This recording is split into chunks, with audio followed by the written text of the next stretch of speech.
Hello, welcome to RevelatorAlf podcast. Now, in today's show, I'm talking about what is the cost of being a celebrity. Now, we've had it over recent years, haven't we? We've had it that lots of people have wanted to become famous, but they don't really know what for. They don't really know why they want to become famous. It's just that they want to become famous. They'll do anything to become famous, have infamy, have that star-like quality, but they don't actually have any talent, or they don't actually have anything to say. Many of them, let's say, are young, attractive men and women, or boys and girls, I should say, really, not men, but or women, but.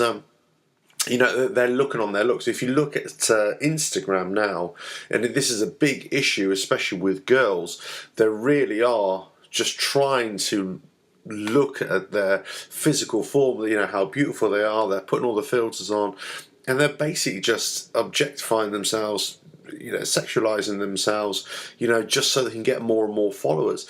You can get a YouTuber out there, and there will always be a difference between a man and a woman, let's say, or a girl and a boy. Girls, whilst there aren't as many YouTubers who are girls, the chances are, especially if they're young and attractive and they've got something to say, they'll become quite successful. And yes, they'll attract a lot of the idiot comments and everything like that. But it's about young people, especially this next generation coming out. What are they looking for when they want to be famous? Now, as I say, you've got to make the distinction between those who have a creative ambition, or who are creative in some way. Let's say a YouTuber who was trying to do something. Let's say somebody who, a singer, a songwriter, whatever, an artist or something, and they're trying to achieve infamy through their art form. That's absolutely fine. But what we're talking about here is the cost of being a celebrity, the cost of that chase to a lot of people. Now, we've already seen in a lot of sort of reality TV stars already who have chased this dream, but they actually haven't offered anything. They've gone on the shows of like Big Brother and Love Island type shows, and then now they're having serious sort of psychological mental issues, and some have actually led to suicide attempts, and I believe even some successful suicides as well, if you could ever call suicide successful. But you know what I mean. They've actually taken their own lives, and it's really tragic. And what happens is that, for whatever reason, these people are thrust into the limelight, and they get their 15 minutes of fame. But then it's all gone. It's all disappeared. The industry washes their hands of them. And there's been calls for the industry to actually say, right, you need to protect these people a little bit more. You're kind of thrust them into the limelight, and you'll give them lots of attention, but after that, you wash your hands of them.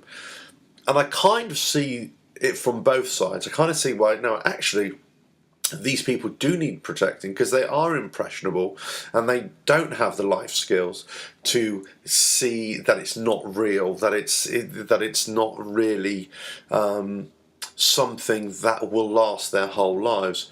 But on the other hand, you say, we can't hold somebody's hand for the rest of their life. They've got to grow up and adopt their own selves. There are people who become very famous through doing something that they really enjoy, whether it's on YouTube, whether it's on Instagram, whatever. They'll get thousands and thousands, millions of followers, let's say, subscribers. But what is the cost to them in their everyday lives? How do they feel when they get famous? But how do they feel when they lose that following? Let's say when they start getting older. You get older, let's be honest about this, things start to sag. You get wrinkles, you lose your hair. I mean, just look at me. I'm a prime example of what aging does to somebody. And if you consider those people who are relying on their looks for to become famous, and television, that kind of media, that physical media, looks at people like that and they say, well, this is the kind of people that we want to appear on television. And as you get older, actually, men fare better in that kind of physical media than women do. Women are usually discarded very early on. Whereas men tend to have longer careers.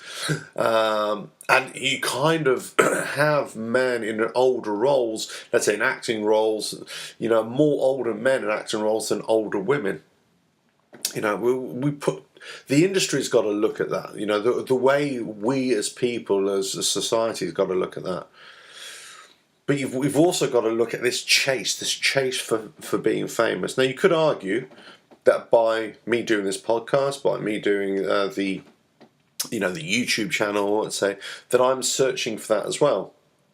I suppose on one level we all are, but you also have got to understand the difference, or I've got to understand the difference between wanting something for the sake of wanting it and wanting to do something, and if it reaches lots and lots of people, then you want your words, your written work, your artwork, your visual imagery to reach people.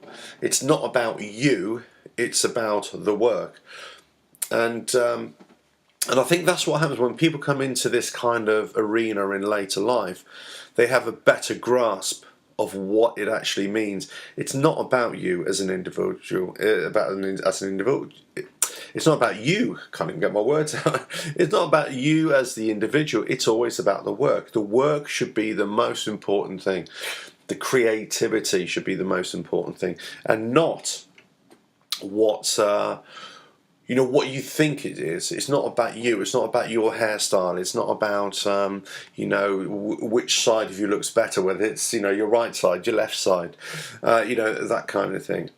Girls, especially girls now on Instagram, they are really pushing the boundaries of what was deemed unacceptable even a few years ago, even 2 or 3 years ago, now really pushing themselves. So on one hand, you have this kind of pro-women's rights, equality rights, that whole American Me Too campaign, which is quite right, don't get me wrong, this is absolutely right that women should not feel objectified and there should be equality and should not have predators just go after them.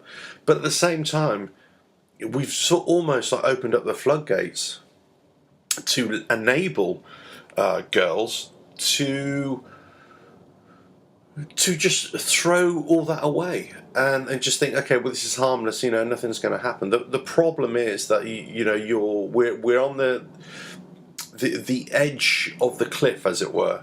The tipping scales have gone. They're starting to favour the other side now. We're letting young people, and platforms are letting young people just think that they can get famous, get following just by showing flesh, or just by being people that they wouldn't normally be. And it stops people from being creative. It stops people from wanting to do something with their lives and reach for the stars in many ways.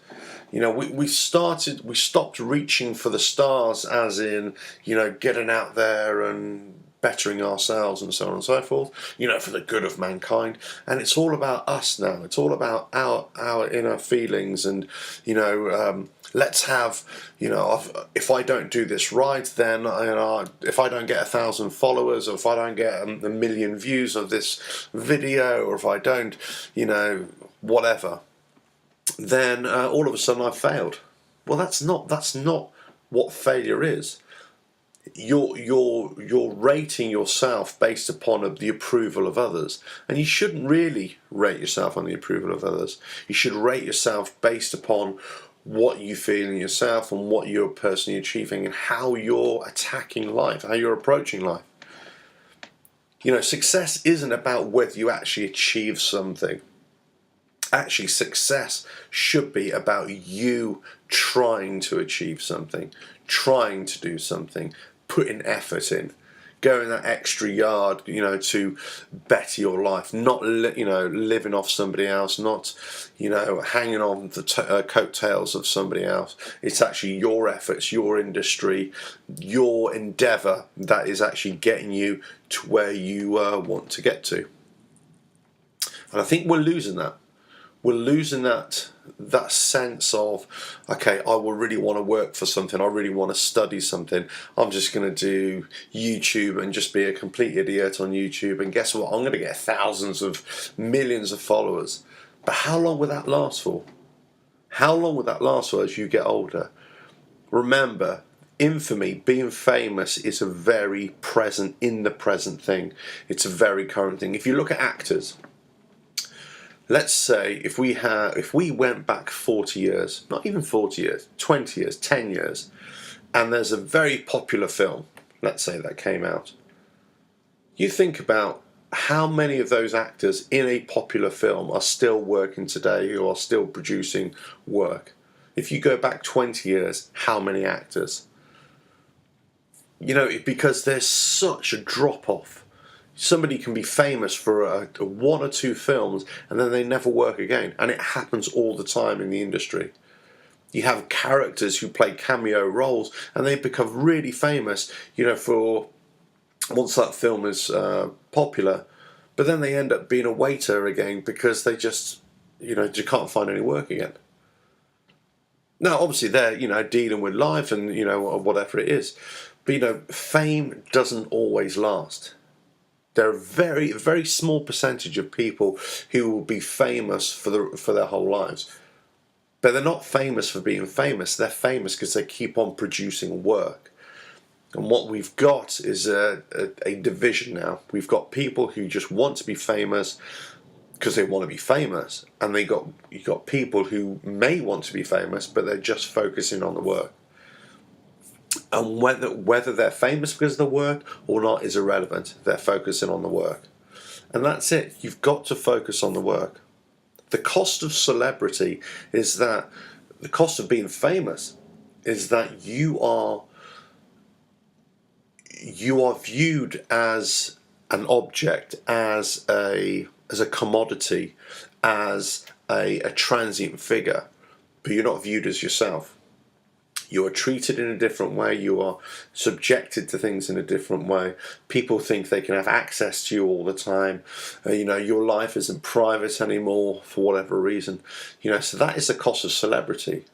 There are obviously undoubtedly fantastic things associated with being a celebrity.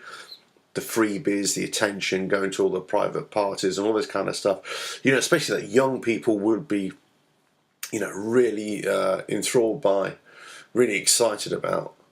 But, you ask people who've been in the game a few years, who, got used to the celebrity life, more often than not, they would say, actually, that's a bit of a drag. You get past that. It's not really, what their life's about.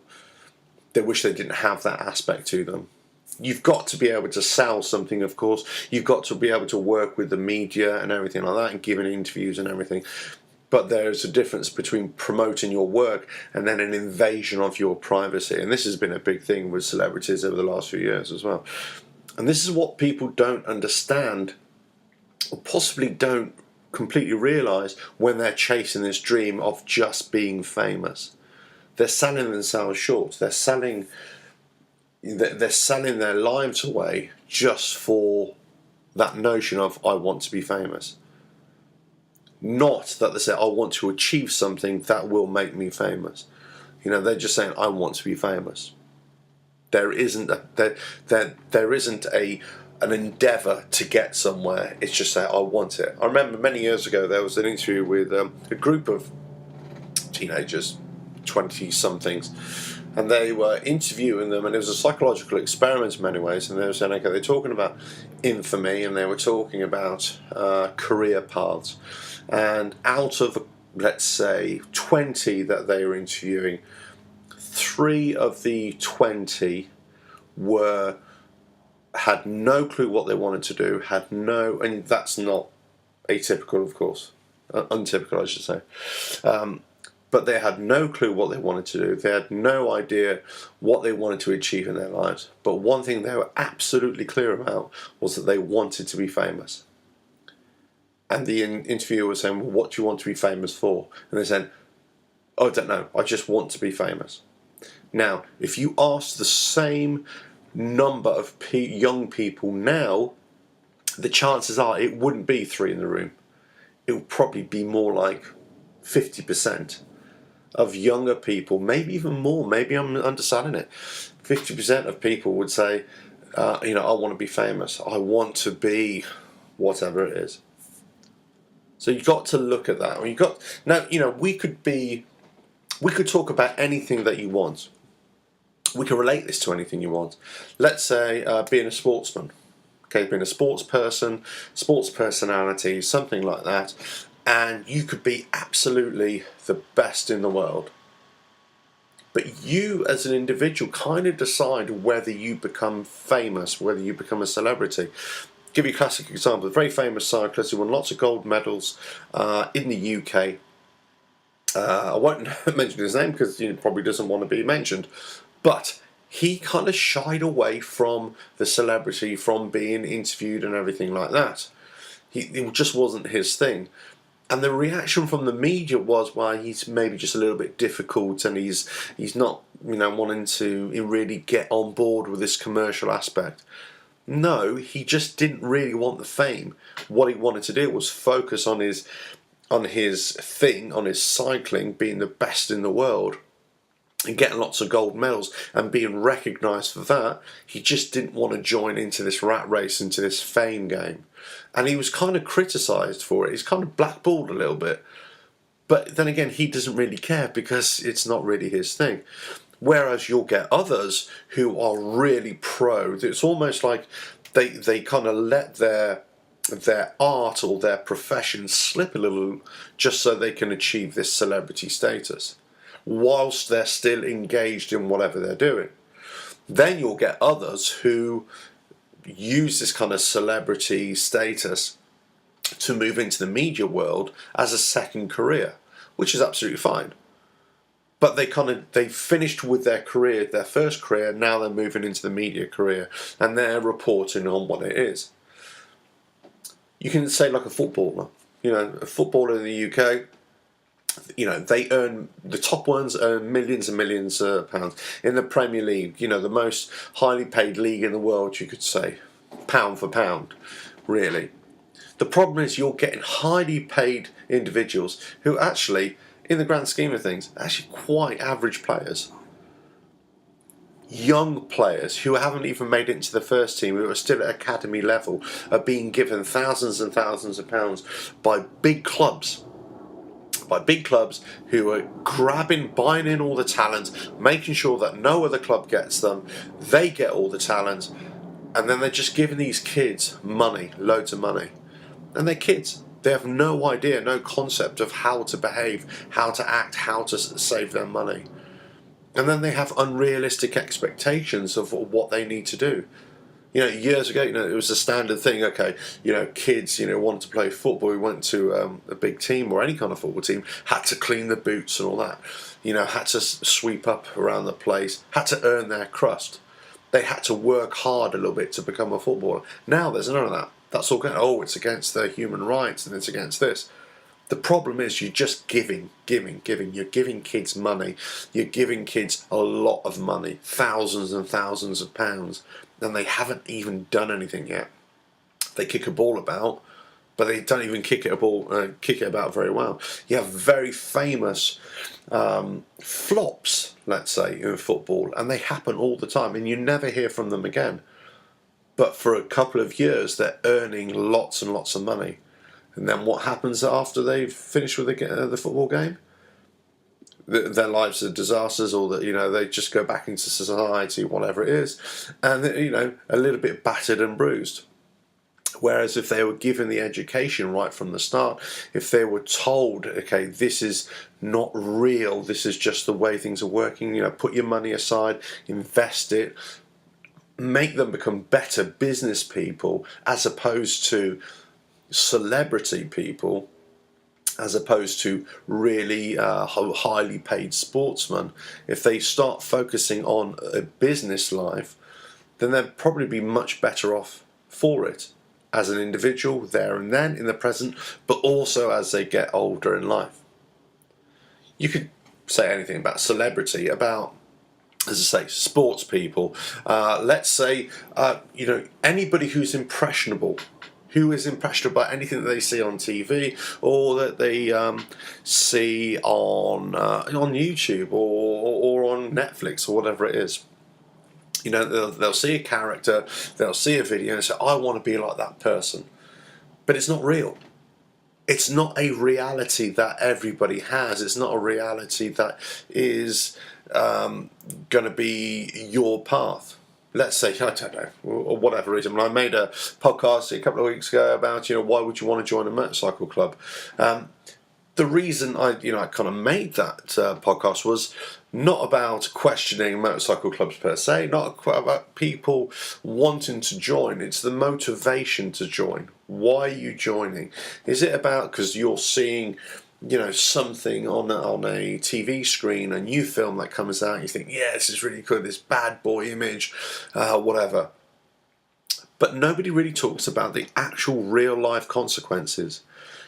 For young, impressionable people, they'll see, bullets being strewn or fired all over the place. Millions and millions of bullets and nobody ever gets shot.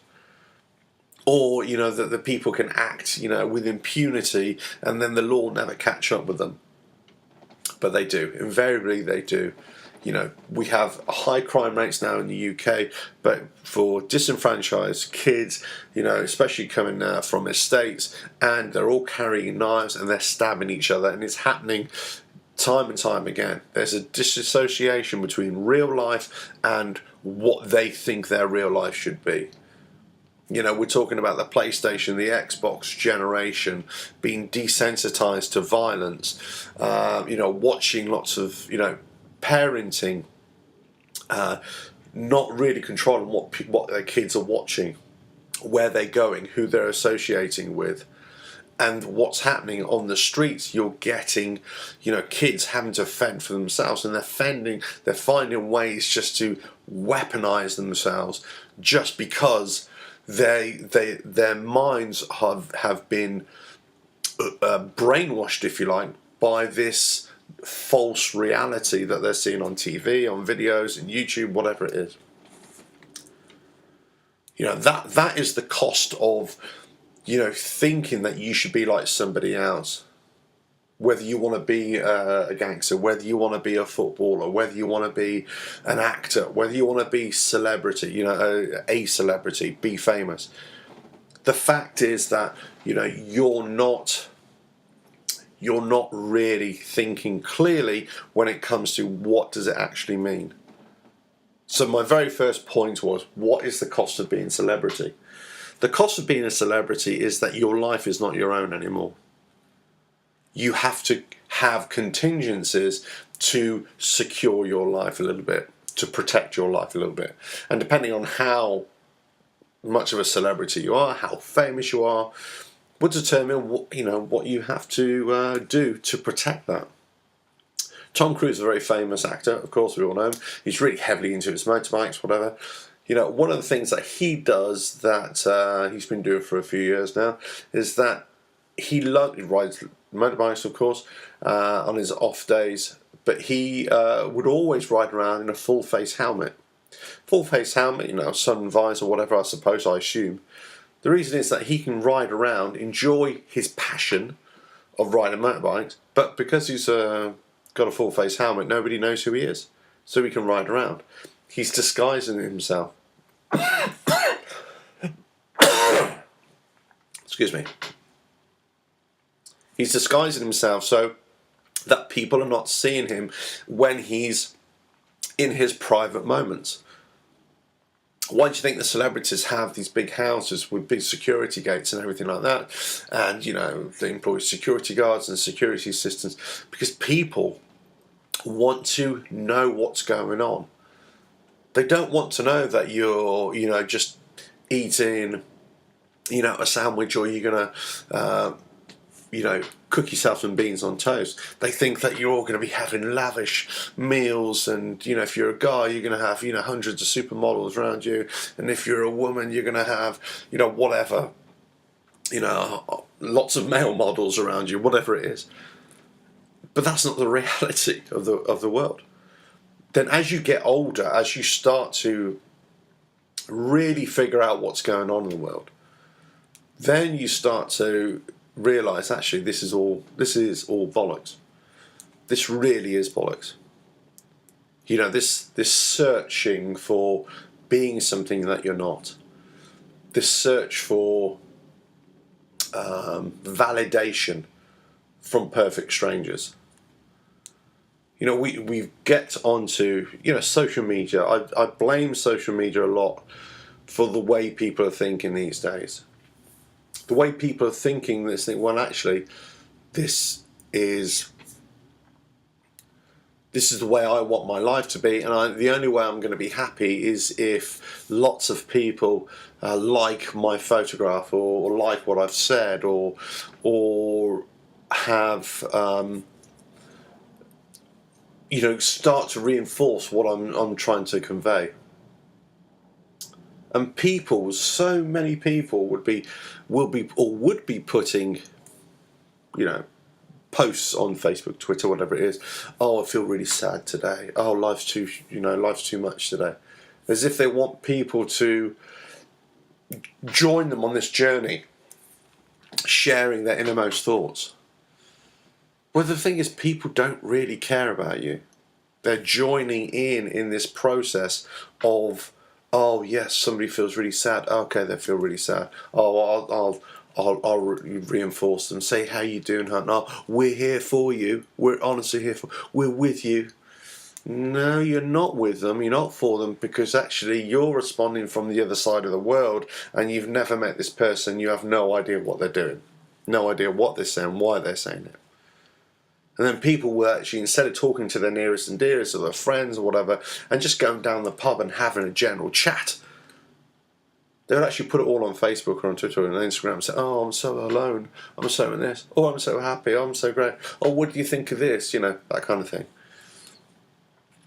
We've lost the ability to just communicate in a normal way, and we're seeking reinforcement, validation.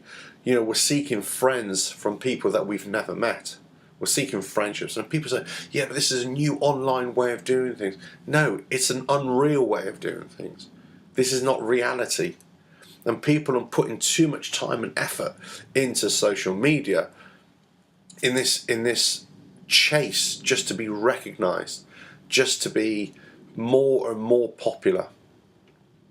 Because what happens is, the more popular you become in the world, the more popular you become in social media now, let's say, or on YouTube, the more subscribers, the more followers you have, that may open up opportunities for other people.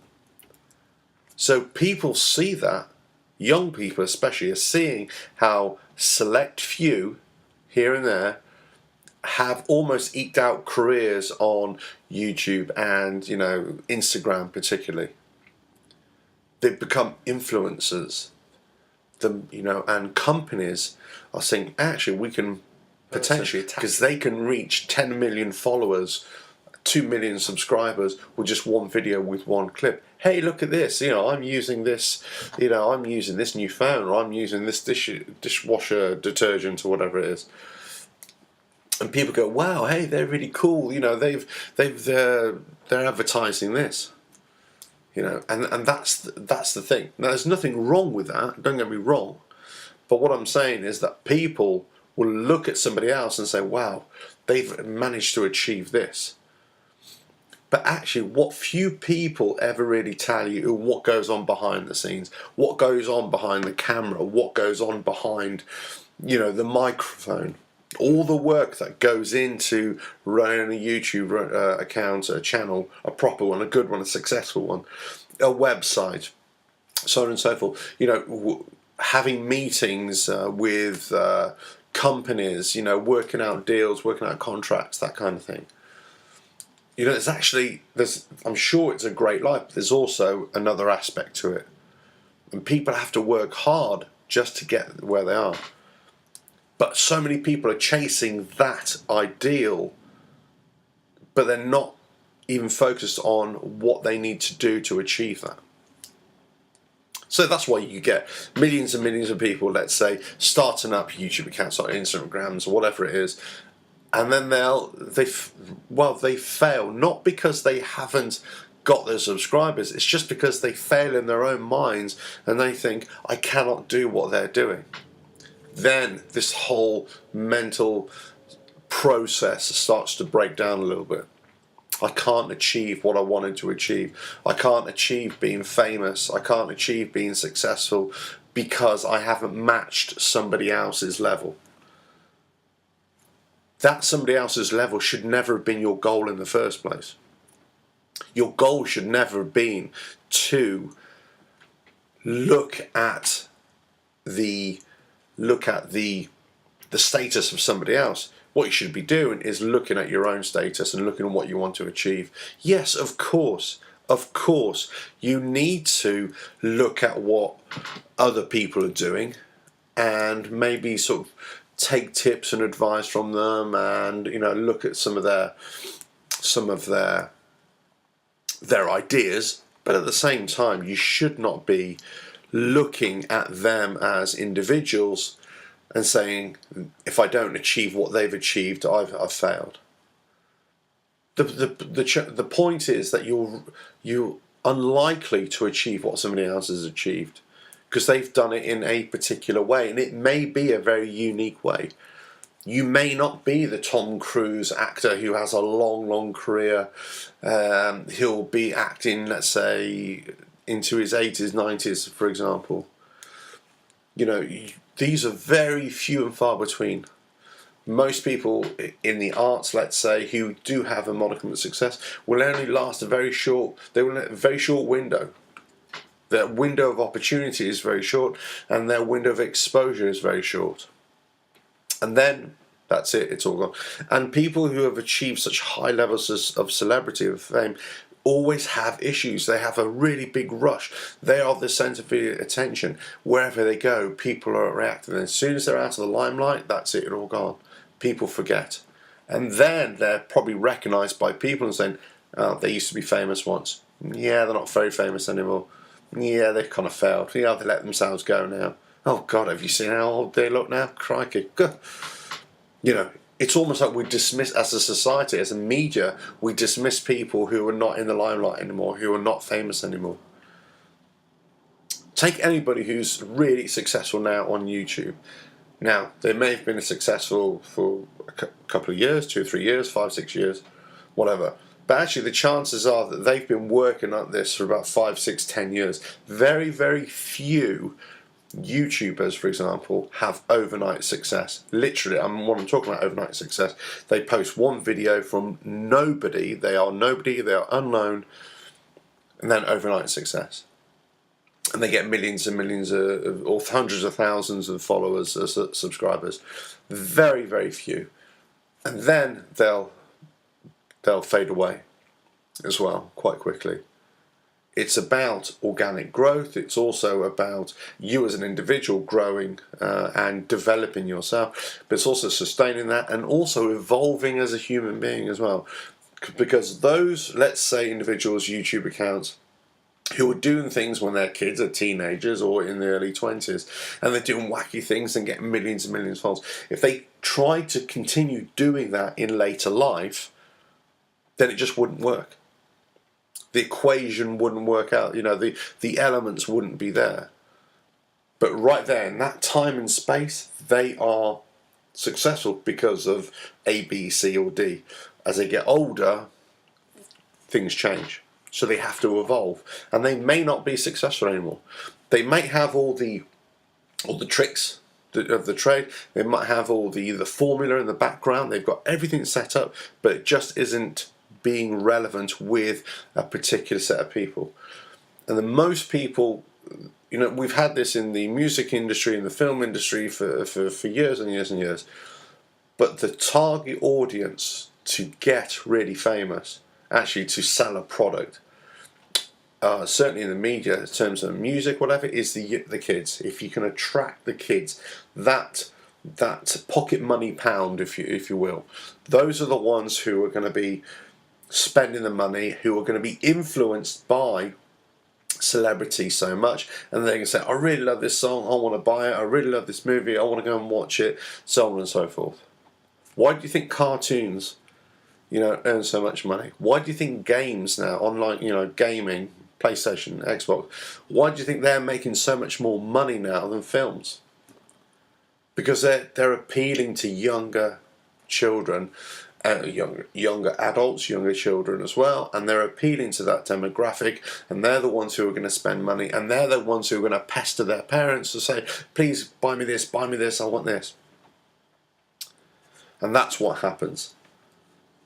The industry targets those younger children, and then as a younger person yourself, that should be your audience. But then as you go older, you're not really going to relate to that younger audience anymore. So you're going to have to relate to older people.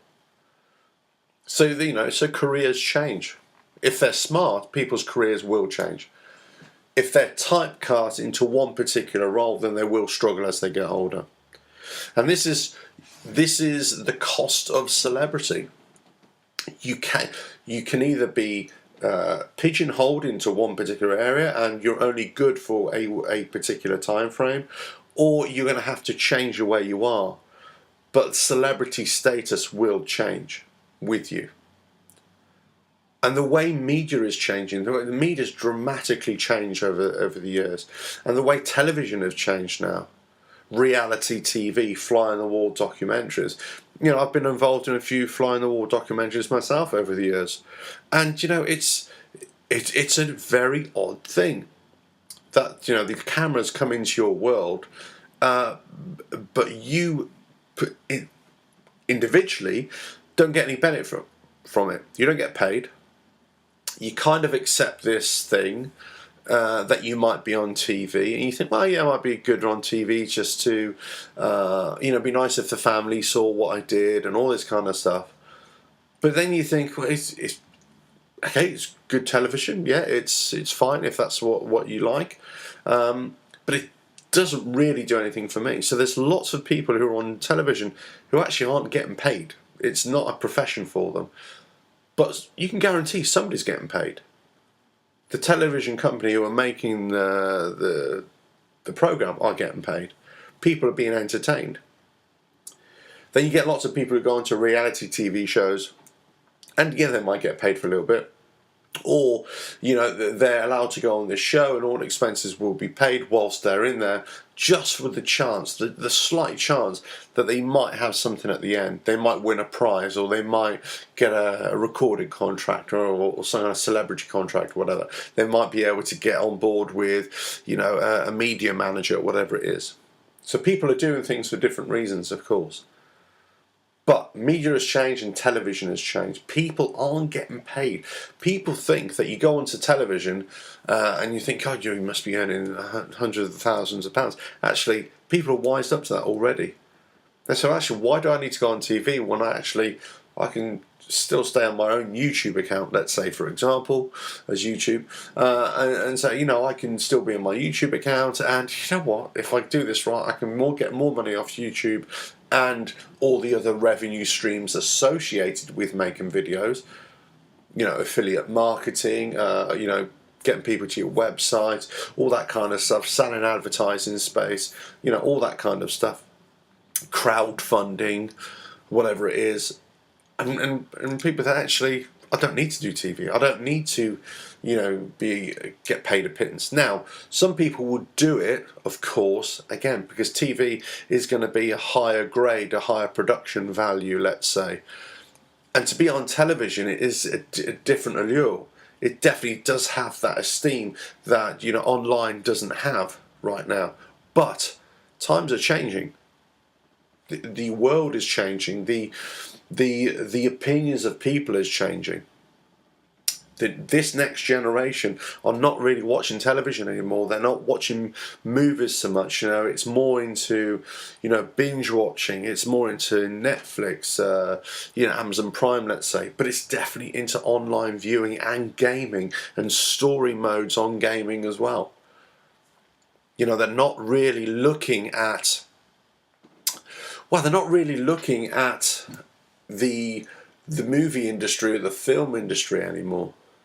Younger people are looking at the online exposure. How can they make themselves famous in the same way that other YouTubers, for example, are making themselves famous? It's an interesting thing. It's an interesting investigation into why people want to be famous for the sake of being famous. But it's also interesting to wonder why they think being famous is a good thing, and also what they believe fame will do for them. Because fame isn't about, as I say, it isn't about you as an individual, how you always feel about your private thoughts or anything like that. They don't care about that. Nobody cares about you as an individual. What they care about is, what can you do for them? Can you entertain them? Is there something that you're doing that is mildly amusing, that is entertaining, that is bringing value, that is educating them in some certain way? Do you have the kind of personality that people think, actually, I want to carry on listening to this guy, or want to watch this person, or they have a talent in acting, singing, whatever it is? Yeah, fantastic. How many singers have we known on the X Factor that have come and gone? How many have been successful post the show? How many have won the show and then never done anything? There have been quite a few, both all around the world, wherever this X Factor show is being held. All these talent shows. People are, they come on, they show their talent.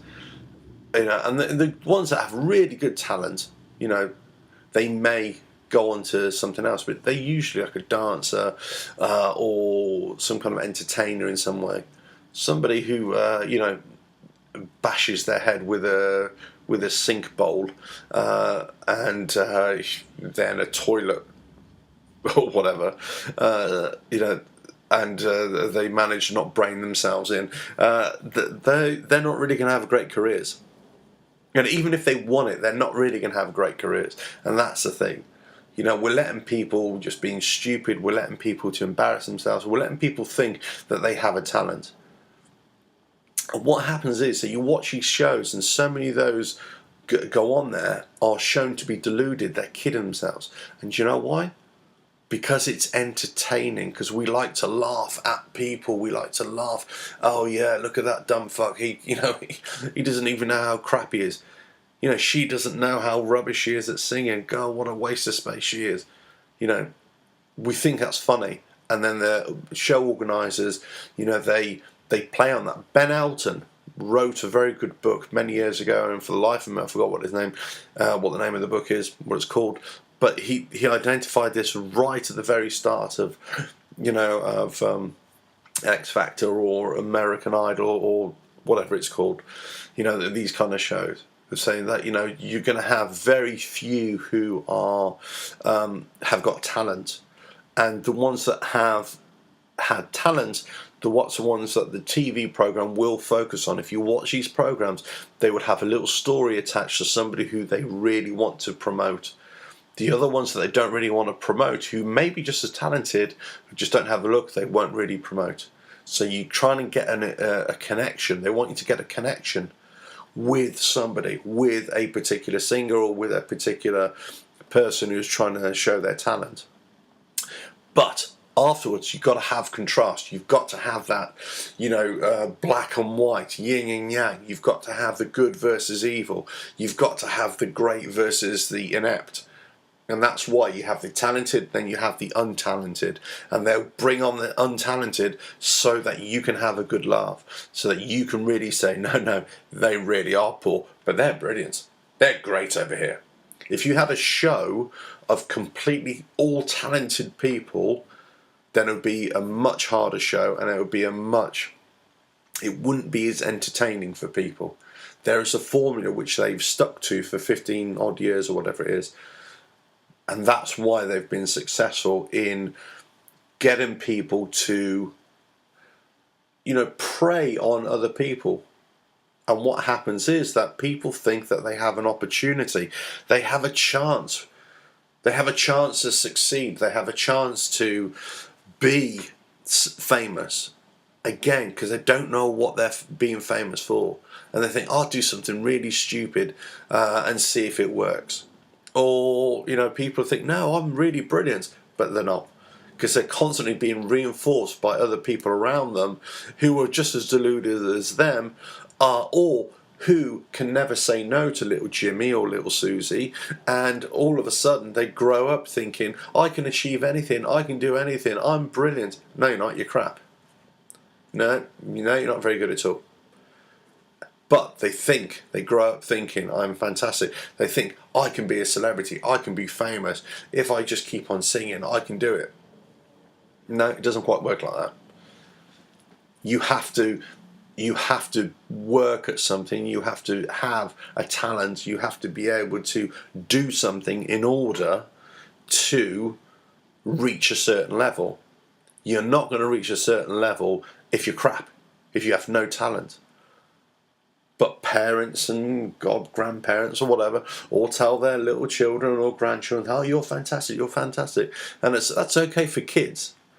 That's brilliant for kids, that positive reinforcement. Yeah, do whatever you want to do. But at some point, you've got to start getting people grounded, and say, actually, nah, that wasn't so good. Nah, not so sure. Yeah, you might want to rethink that. But these shows, these talent shows, love those kind of people. They feed them, they draw them in. The whole selection process, you send a little video in for whatever you turn, and they're looking for those people. Oh God, look at this idiot! Look at this dweeb! Oh God, look, she's useless, brilliant. We want these people. The comedy factor. It's comedy factor. It's entertainment, isn't it?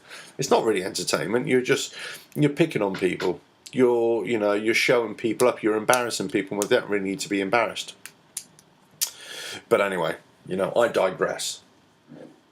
The whole point is that people are chasing this celebrity status.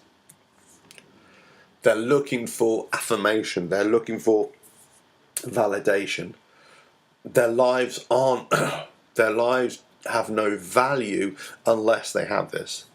And then even if they achieve it, then they don't realize that actually the celebrity life, the things that they have achieved to get this famous, this infamy for 15 minutes or 3 months or a couple of years, actually it's not them. It's not them. The worst mistake that anybody can make is when they become famous is to ditch their old life, is to ignore their old life. And to think, my friends don't exist anymore, my family don't exist anymore, I've got all these new people. It's going to be very hard. Guarantee it's going to be very hard, because you're going to be going to places through work or whatever it is that your friends can't get to. And you can't really start saying, well, I'm going to pay for all my friends because they're all my friends, I've got all this money, because you're going to blow all your money straight away. And you might have a whole entourage of, people who want to start hanging around you now because of what it is. But you've got to keep yourself grounded. You've got to keep yourself away from this celebrity status and just focus on the work. Focus on what you're there to achieve. And also be grounded enough to think this will only last a year or two. This will only last, a year, and then I'm going to go back to, working in a shop or doing whatever it is.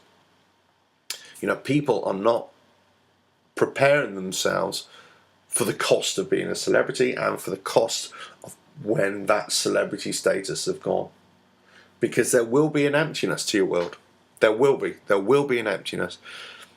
When all the people that are following you on social media, whatever, when they get turned off by it, when they can't be bothered to follow you anymore, or when you do something, when you think that you're so brilliant, so untouchable, that your whole sense of reality has been warped. You get onto, people who start making videos and you think, what the hell are you doing? Why are you doing that?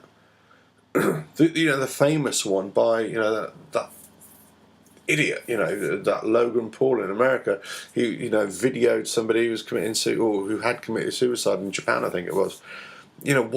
Why they ever think that was a good idea? Because their reality is warped. People are constantly reinforced. You're fantastic. You're fantastic. You're brilliant. Yeah, you can do anything. Get another million views here. Do this. Do that. There's a very good film actually that anybody who's interested in this, chasing YouTube success or whatever, and I've forgotten what it's called again. This is an age thing, of course. But it's only been out a couple of years ago, and it's about this guy who's got a family, whatever, and he's desperately trying to chase this YouTube success. And it's all about, they're talking about, I've got to collaborate with somebody, yeah, and they're going to bring me more views and everything like this. I've got to do this, and I've got to do that. And then he finally realises what a load of rubbish it all is. What a complete waste of his time, and complete waste of everybody's time. And he realises that all these other successful people in YouTube and Instagram or whatever, and they don't name YouTube or they don't name Instagram, but the kind of people we're talking about, that all of a sudden, you think, well, they don't care about themselves, they don't care about me, they're just as fragile as anybody else, and why am I wasting my time just trying to be, their friend, or trying to eke something out of them just so it might, make me a little bit better. They say on YouTube that you should always go for collaborations, because they're the ones that, their subscribers are going to come over to you and your subscribers are going to go to them, and if you get a really big YouTuber, but a lot of people don't feel comfortable collaborating, and also you're miles away from anybody else, let's say, for example. So actually that might not work. And maybe you collaborate. You're going to collaborate with somebody who's got nothing to do with what your channel is about, or maybe you want to collaborate with somebody actually you secretly don't really like them, or you don't really like their channel. You think, well, what's the point in collaborating? So it's kind of, you're told, oh yeah, you should collaborate and you should do this and make videos together, because they want the system, the man, if you like, wants people to stay engaged in this platform.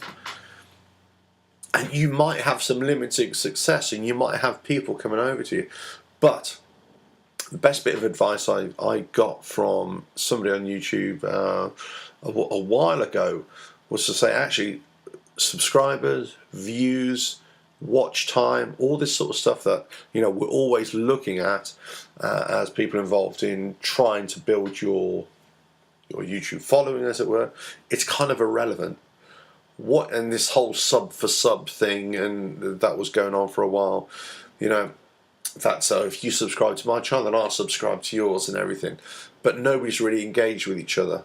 He said, it doesn't matter if you've got 100 subscribers or 1 million subscribers. What matters is, are those 100 subscribers really into what you're doing? Are the 200? Are the 300?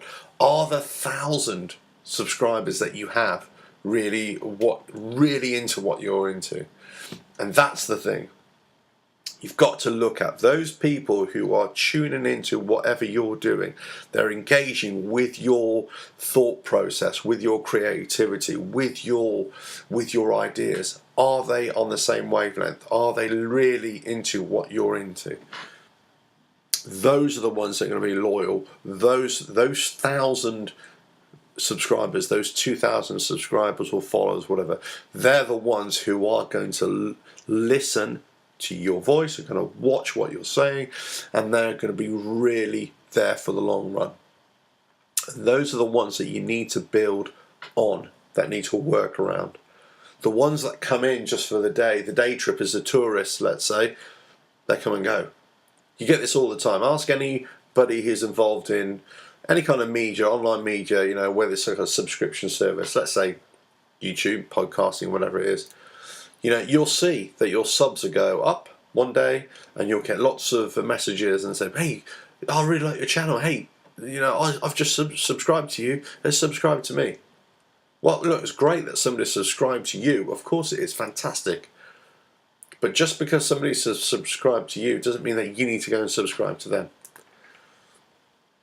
In fact, I don't do it. This is this sub for something. And then what happens is somebody subscribed to you, and then, okay, you think, okay, should I subscribe to them? Okay, I'll subscribe. And then all of a sudden you lose them as a subscriber. But you can't really tell who subscribed to you or not. Let's say on Twitter, it's exactly the same. Oh yeah, come and follow me, and I'll follow you, and all this kind of stuff. In the end, you think, I can't. If you want to follow me, great. If you want to subscribe to my YouTube channel, fantastic. If you want to follow me on Instagram, if that's your thing, it's not really my thing, then go for it. If you want to follow me and you're really into what I'm saying or what I'm doing and you like the videos, fantastic. I love, having you on board. That's brilliant. But I'm interested in what I'm interested in. And you've got to make content that I'm going to be interested in. Otherwise, I'm not really interested in. What I normally talk about is motorcycle life and things like that on my channel, on my website. But I have lots of other interests. And they say, yes, you should really focus in on what your subject matter is all about, the niche down type thing, and then they keep on talking about. But actually, what you need to focus on is what you're really interested in, and what those other people, if they're really interested in your thing. It's not about, I got to get lots of followers and lots of affirmations and lots of subscribers, because I don't want to be a celebrity. I don't want to be famous, because it's not about that. It's not about, getting recognized. In fact, the worst thing is to be recognized. When I was doing the TV programs, actually, quite a few places you go around and people would say, oh yeah, that's the guy from the TV, or that's the guy from the TV, and then whilst the series was on, and then you get funny looks in the supermarket or whatever, then you don't do the show for a couple of years, or after a couple of years, and then you don't really get those things anymore. You go to different events, and let's say you're promoting yourself in a particular way because you want to. I had a motorcycle safety campaign for many years, for example. My face was being recognised. I was writing lots of literature. I had websites, all this kind of stuff. People were starting to recognise me. I go to different places that I'd never been to before. I didn't know the people, but people would recognise me. Oh yeah, I know you. You're the guy who does so-and-so videos, so-and-so YouTube account. Oh yeah, that's right. Yeah, I know. And it's a weird thing. It's a weird thing to be recognised. And it's a weird thing. All very nice people, don't get me wrong. They're all very nice people. They're all very supportive and so on and so forth. But it's an odd thing. It's an odd thing to be recognised. It's an odd thing to be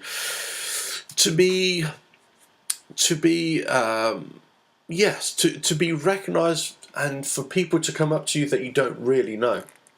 I have exactly the same thing with a football channel, West Ham channel, which I contribute towards. Exactly the same thing. People come up to you. I go to a game, and people look at you and sort of, oh yeah, I know that person is. Or some people come up to you and say, oh hi Alf, how are you? And you think, well, hello, who are you?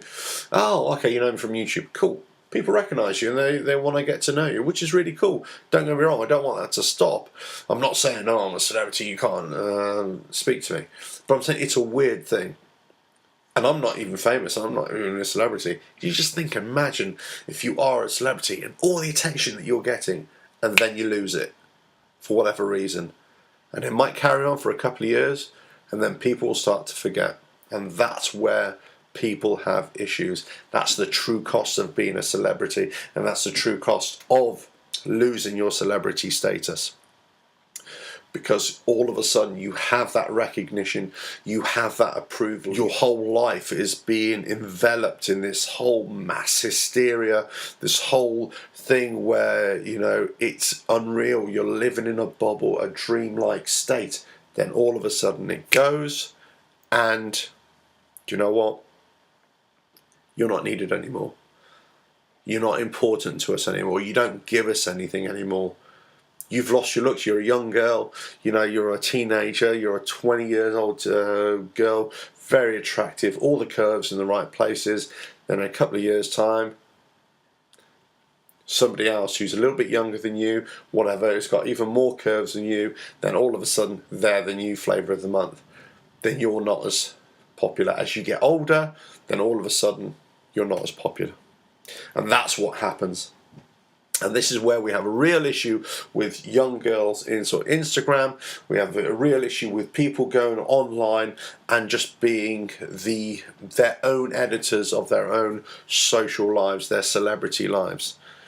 And people are getting really, really popular. They're getting really, really famous. But there's a big cost to it. Anyway, I've rambled on for long. This has been What is the Cost of Being a Celebrity. This has been the RevelatorAlf podcast. Check out the website, RevelatorAlf.com. You can subscribe to the YouTube channel if you like, and follow us wherever you'd like to follow us. But don't follow me because I have no idea where I'm going either. Right. Catch you on the next podcast, on the next video, whenever that is. Cheers now. Revelation.